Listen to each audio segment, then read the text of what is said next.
Welcome to Old Lantern Tales, where every story holds a secret, shadows, mysteries, and whispers from the past, all waiting for you. Let's begin. Chapter 1. The Invitation to the Island of Echoes. Hey, it did not drift through the air like sound should. It arrived, sudden and intimate, as though a mouth had leaned close enough for its breath to warm the shell of my ear before daring to speak. And when I turned sharply toward the fog-choked deck, there was no one behind me. Only the thick gray mist folding in on itself as though embarrassed to have been caught. And I told myself it was imagination because I am Captain Hastings, not some nervous child frightened by shadows. And beside me stood Hercule Poirot, precise as ever, watching the black waters part before our vessel with that maddening composure that suggests he knows more than he ever intends to share. Yet even he seemed unsettled as the island emerged from the fog. Not grand, not imperial, but wrong, a jagged silhouette rising from the sea like something that had forced its way upward from beneath rather than being built by human hands. Its towers crooked as broken teeth, its windows dark and unwelcoming despite the Emperor Armandi's urgent summons to investigate the impossible death of his eldest son inside the sealed marble tower. A chamber locked from within, windows barred, guards posted outside, no weapon discovered, no hidden passage found. Only a message carved violently across the mirror. He is listening. And what unsettled me most was not the impossibility of the crime, but the phrasing itself. Not a plea for justice. Not a cry of accusation. Merely a statement, calm and resigned, as if the young man had realized too late that he had never been alone in that tower. The hull scraped against the dock with a metallic shriek that echoed far longer than the laws of nature allow, stretching across the water as though the island were savoring our arrival, and before any sailor secured the ropes I heard it again. Hey, this time ahead of us, carried not by wind but by intention, faint yet deliberate, like a voice testing whether I would respond, and I felt a chill that had nothing to do with sea air because Poirot's posture shifted ever so slightly. Not startled, not confused, but attentive, as though this was confirmation rather than surprise. Emperor Armandi greeted us with grief carved into his features, yet his eyes betrayed something else, vigilance, flicking past our shoulders repeatedly as if ensuring we had not brought a third guest unseen. And as we were led through corridors lined with ancestral portraits whose painted gazes seemed too reflective, too aware, I noticed something oppressive in the air itself, each breath thick, heavy, almost reluctant to enter my lungs, and I convinced myself it was tension, mere nerves, until night fell and Poirot secured our chamber door with meticulous care, inspecting locks personally, adjusting the latch twice, and positioning his belongings with deliberate symmetry before extinguishing the lamp. I lay awake staring at the wardrobe across the room because I could not recall leaving it ajar, yet there it stood with the door parted by an inch, just enough, and I must have drifted into shallow sleep because the next sound came from inside the room, not distant, not faint, but close, so close I felt warmth against my cheek. Hey, no longer curious, no longer playful, but patient, intimate, almost pleased, and terror rooted me in place because before I could speak I saw Poirot slowly sit upright in his bed, not startled but composed, his eyes fixed steadily upon the wardrobe as though he had been expecting it to speak. And in the trembling candlelight I realized with a horror far deeper than the locked tower murder that he was not merely listening. He inclined his head slightly, just enough to suggest acknowledgement, and the wardrobe door, though no hand touched it, opened another inch in response. Chapter 2. The Emperor's House of Shadows. The wardrobe door had opened that final inch without touch, and when Poirot crossed the room and pulled it wide there was no figure within, no crouched intruder, no trailing hem of shadow retreating into wood, and yet the air that brushed past us was unmistakably warm, thick, recently disturbed, as though lungs had exhaled into that narrow, dark seconds before discovery, and before I could speak a scream tore through the estate. Not distant, not muffled, but raw and immediate, the princess's voice splintering the silence with such force that the candle flame beside us guttered sideways as though recoiling. We ran through corridors that seemed longer than before, portraits watching with expressions that felt subtly altered, and found her collapsed upon the cold marble steps of the tower, her fingers bloodless where they clutched the stone as she insisted her dead brother had called her name from inside the sealed chamber, called it softly, intimately, "Hey." And I felt the word strike me like recognition rather than coincidence. The Emperor swore the marble tower had remained untouched since the body was removed. Guards stationed, doors sealed, keys secured, yet he ordered it opened before us, pride crumbling beneath fear. And when the iron locks groaned apart, the chamber greeted us exactly as it had been described. Dust thick and undisturbed, windows barred from within, no hidden recess, no sign of intrusion, except the chair that now stood upright before the mirror, positioned with deliberate symmetry, though every servant present swore it had been discovered overturned beside the corpse, and there were no footprints in the dust surrounding it, not one, as though it had risen of its own accord. I felt the back of my neck prickle as my gaze lifted toward the mirror where the scratched declaration, "He is listening," still scarred the surface. But beneath it new words glistened faintly, traced not by violence, but by moisture from within the glass itself. "Why did you bring him back?" The question was not addressed to the Emperor, nor the princess, nor to me. It felt directional, accusatory. And when I looked to Poirot expecting analysis, deduction, perhaps outrage at the manipulation, I saw instead something far more disturbing: stillness. A recognition so subtle it might have been missed by anyone who did not know him as I did. And he stepped closer to the mirror not with suspicion but familiarity, as one might approach an old adversary. The princess swore her brother's whisper had come from inside the walls themselves, and though we examined every inch for hollow space, tapped stone for echo, tested marble for hidden seams, nothing answered us except silence. Yet as we turned to leave, I noticed something I could not immediately understand. Our reflections in the mirror lagged half a heartbeat behind our movement. So, slight a delay, I questioned my sanity until I saw it again when Poirot adjusted his cuffs, and his reflection completed the gesture just a fraction too late. We descended in uneasy quiet, only to find the storm had sealed the island entirely, waves devouring the dock, servants muttering that the island collects what it is owed. And that night, as we returned to our chamber, I froze in the doorway because the chair beside Poirot's bed, previously angled toward the hearth, now faced the wardrobe, precisely aligned with mathematical intent. And though I opened my mouth to question it, Poirot spoke first into the dimness, his voice low and measured. "It prefers order," not asking who had moved it, but commenting as though observing temperament. And then the final certainty fractured, for the mirror in our room did not simply mist from within as before. It cracked, not outward but inward, thin fractures spidering beneath the surface of the glass as though something pressed from the other side. And through those fractures letters formed slowly, patiently, deliberate as breath against skin. "You left me here," and I felt something far colder than the storm outside settle into my bones, because that was not accusation toward the Emperor, nor plea from the dead son. It was recognition. And for the first time since arriving on the island, I saw uncertainty flicker across Hercule Poirot's face. Chapter 3. The Debt Beneath the Cliffs. The chair facing the wardrobe had not shifted by accident. That much I knew. Yet when I confronted Poirot in a whisper sharpened by fatigue and mounting dread, he did not examine the floor for marks nor entertain the mechanics of trickery, but merely adjusted his cuffs with deliberate care and said softly, "My dear Hastings, places remember what men insist on forgetting." And there was no flourish in his voice, no theatrical indulgence, only restraint, as though he were aware that our conversation was being overheard by something patient, determined to force rationality back into the crumbling architecture of this estate. We began questioning the Armandi family separately, and the fractures revealed themselves with alarming ease. The Empress concealed letters that spoke of blackmail and scandal. The surviving heir, composed yet brittle, was drowning in debts vast enough to gamble legacy itself.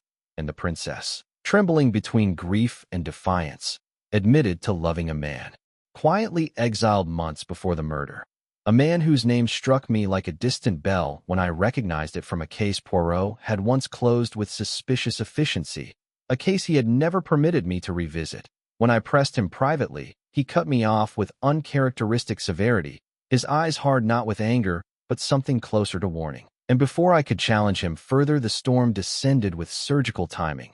every light in the estate extinguishing at once, not flickering but dying as if smothered by unseen hands, plunging the marble tower into suffocating darkness. And in that silence we all heard it together, from above, from within the sealed chamber, a single word resonant and layered as though spoken by more than one throat. "Hey!" The princess broke from her mother's grasp and fled toward the cliffs despite rain that lashed sideways, and we pursued through wind that did not howl randomly but pulsed in intervals, almost rhythmic, almost deliberate, until lightning split the sky and revealed a figure standing at the cliff's edge, back turned to us, unmoving against the storm. For one suspended heartbeat, I believed the dead heir had risen from the sea. But as we drew nearer, the living heir stood frozen there instead, his face drained not of courage but of recognition, staring into the darkness beyond the precipice as though listening. And I swear I saw his lips move before the next thunderclap. "I didn't mean to leave you." And then something shifted in the air, a distortion like heat above stone though the rain was cold, and he recoiled as if a hand had seized his collar from behind. His heels dug into the wet rock, fingers clawing at nothing, his eyes locking not on us, but on Poirot, wide with accusation rather than terror. And for 3 endless seconds he did not fall. He resisted, whispering hoarsely, "You promised," before his body snapped backward with violent precision, lifted rather than pushed, and dragged over the edge without a single human touch. I felt something pass between Poirot and myself in that instant. Not wind, not spray, but presence, brushing my shoulder with deliberate contact as it moved toward the tower instead of the sea. And when I turned, I found Poirot, several paces away, rigid, staring upward at the darkened tower window where, impossibly, a faint internal glow pulsed like a heartbeat behind the glass. There was no triumph in his gaze, no analytical curiosity, only a shadow of doubt, so profound it unsettled me more than the fall. We were forced indoors by servants muttering that the island collects what it is owed, and hours later, alone in our chamber, I discovered upon my writing desk a small leather diary swollen with salt and age. Though our door had remained locked from within, its pages damp as though freshly lifted from the sea.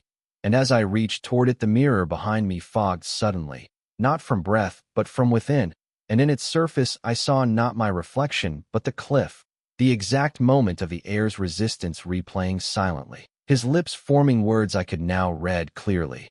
"You said he was gone."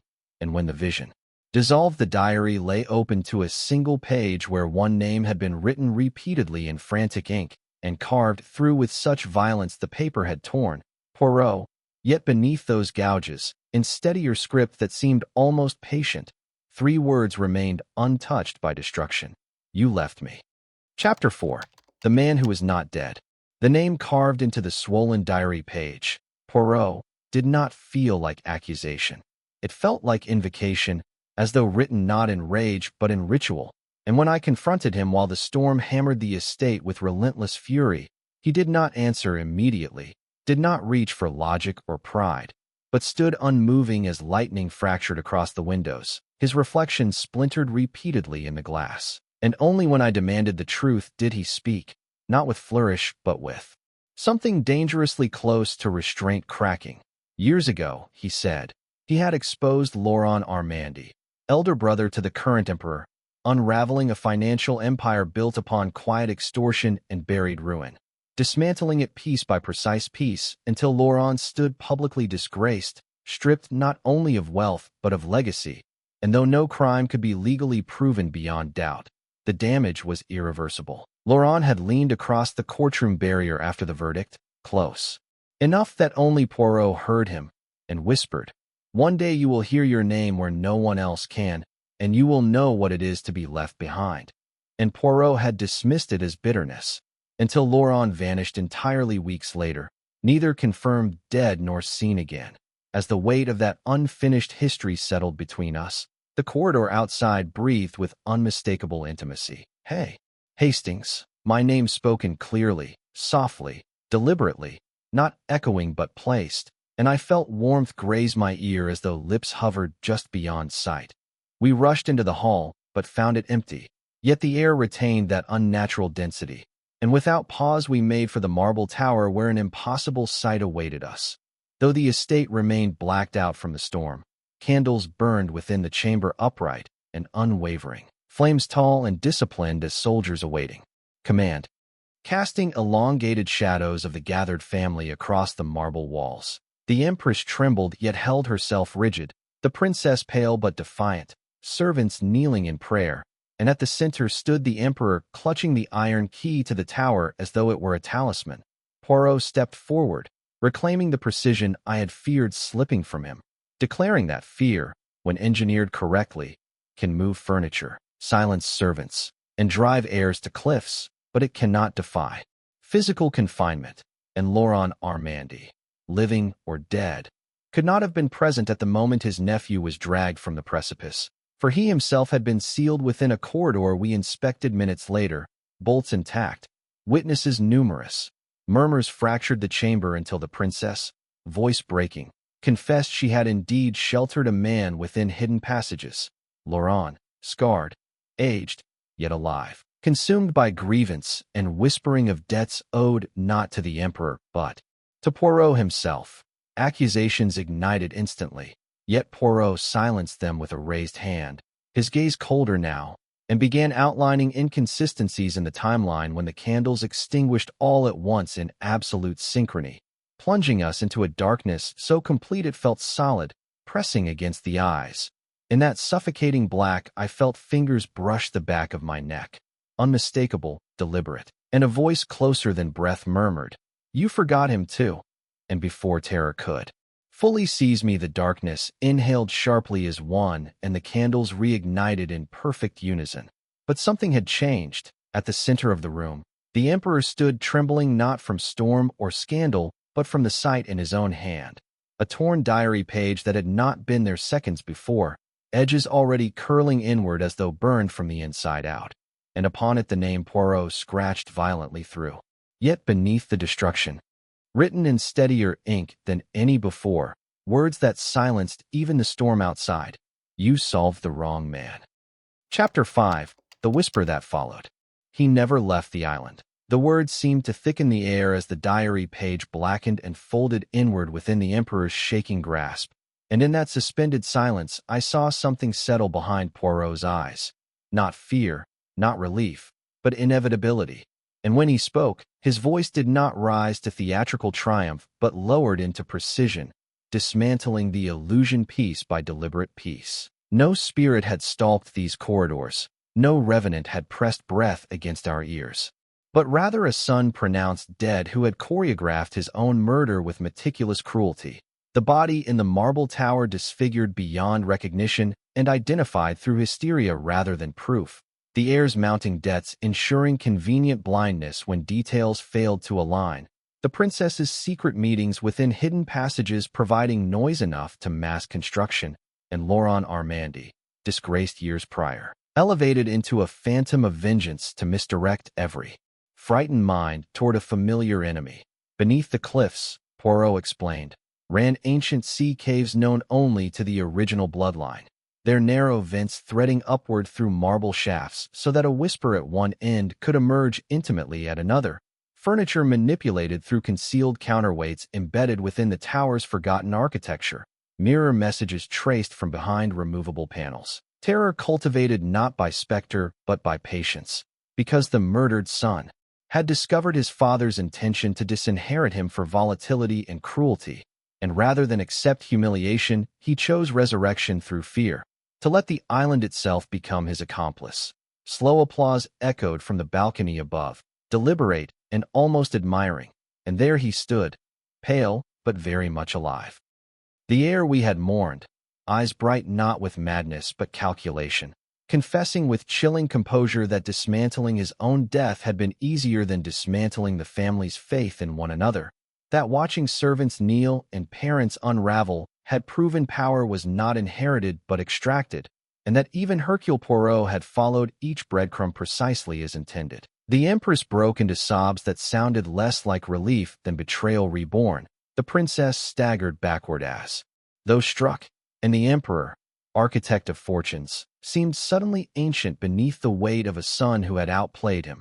Yet when Poirot accused him of orchestrating the heir's fatal fall from the cliff to remove a witness who had begun suspecting truth, the resurrected son's expression shifted ever so slightly, and he leaned close enough to murmur something too soft for the room to hear, something that drained the faint warmth from Poirot's face, before retreating toward the concealed passage that would carry him to the sea caves. But there was no convenient collapse, no merciful accident.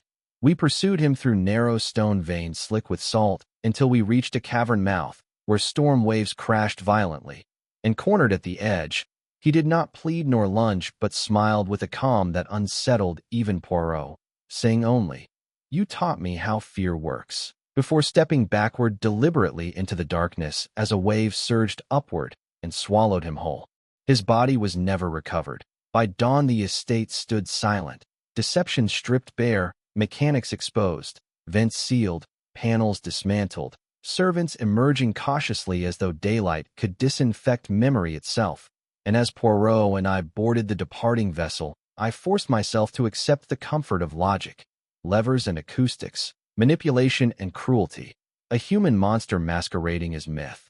The island receded behind us into thinning mist, cliffs shrinking to jagged silhouettes.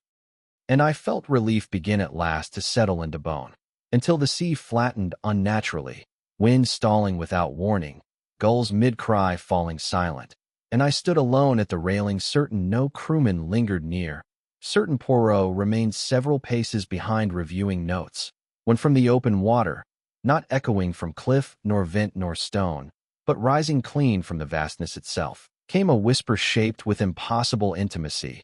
"Hey." Every rational explanation I had clung to, fractured in that single syllable, because it carried no distortion, no echo of tunnel or vent, only proximity. I turned slowly toward Poirot, prepared to accuse him of theatrical reassurance, to demand some final dismantling of fear, but he was already watching the horizon, not startled, not triumphant, only listening. And after a long silence in which the sea remained breathlessly still, he spoke so quietly I almost wished I had misheard. "Hastings, I did not teach him how to follow." Thank you for visiting Old Lantern Tales. The stories don't end here. Subscribe and hit the bell so you never miss a secret from the shadows. Until next time, keep your lanterns burning.